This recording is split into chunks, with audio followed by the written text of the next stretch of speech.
Hi guys! So, na-share ko na sa inyo yung pag-harvest namin ng bell pepper, eggplant, and other vegetable. So, ngayon, i-share ko naman sa inyo yung pagtatanim namin hanggang sa pag-harvest ng tomato. Ang variety ng kamatis na tinatanim namin ay Romano. It's Italian pa din. And it's a very popular dito na ginagawa nilang tomato sauce for canning. Maaga din kaming nagsisidling dito kumpara sa eggplant. At ito din yung una naming tinatanim kasi mas mahaba yung maturity period of time niya kumpara sa eggplant. We are planting tomato. It's for tomato for making spaghetti sauce. You like spaghetti? No, I don't like spaghetti. No. I only like the white pasta.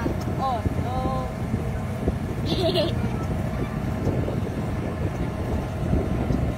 Pagkatapos ng taniman, bumibisita pa rin ako dito sa farm, regularly talaga, para i-check sila kung may mga irregularity sa tubo nila.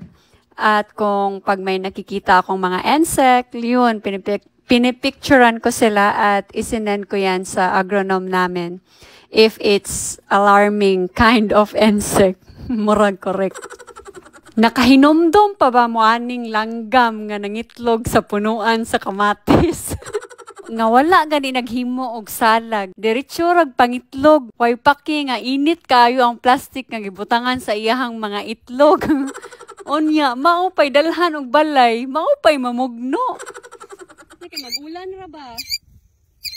So guys, ako na lang yung nagpatong dito kasi baka ayaw niyang para hindi niya ma-feel na I touch the egg. So, nilagyan ko na siya ng bahay. Mamugno agad siya. So, at least palayo siya gamay. Muna na kay balay ha. Yung sa sunod ako idalhon ni mo atop. Hala, Alexa, it's gone. Ganihang buntag, duha pa ni. Dayon, wala na.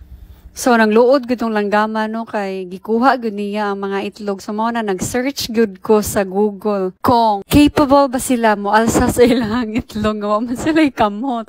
And the answer is yes. Some birds kay pwede gud sila makamove sa ilang mga itlog. So, it's so amazing. So, nag-move on na lang ako. At ito na yung mga kamatis. After a month, malalaki na sila. At ito pa rin yung bahay nila. Hindi pa rin nila binabalikan. So, wala na akong balita sa kanila kung buhay pa ba sila. Update sa among kamatis. Kulo, kudog na sa kamatis, Alexa. So, muna ni update sa among tomato, guys. Hindi pa siya ready na mag-harvest. Wala pa siya nag-change ang niyang color, pero amazing. Kadagpo niya, uy.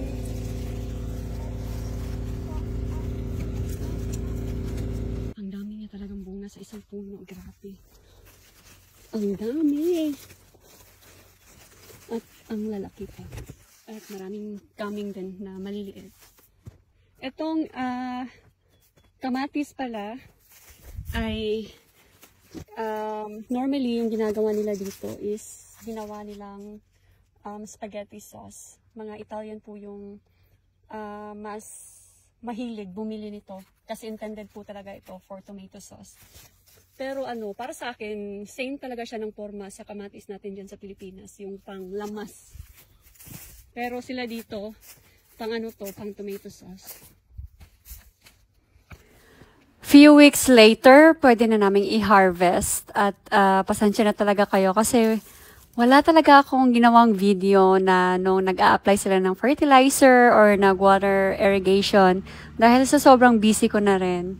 Pero I will try talaga my best to make one para may idea din kayo kung paano nila ini-apply. Hindi pala kami expert sa kamatis kasi bago lang din kami dito nag-produce.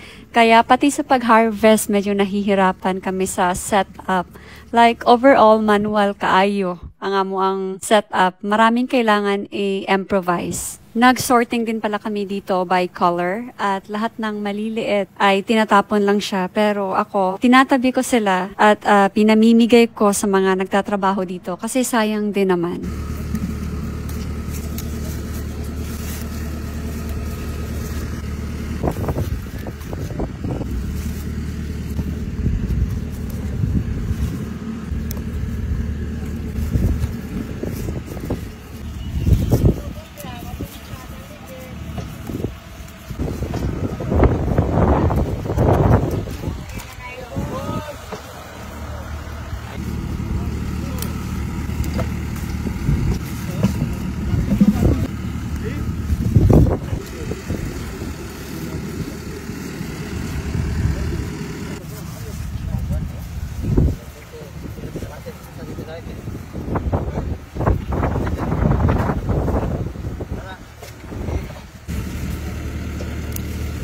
So yun lang guys, sana ay nag-enjoy kayo sa aking video. Hope to see you again next time. Bye!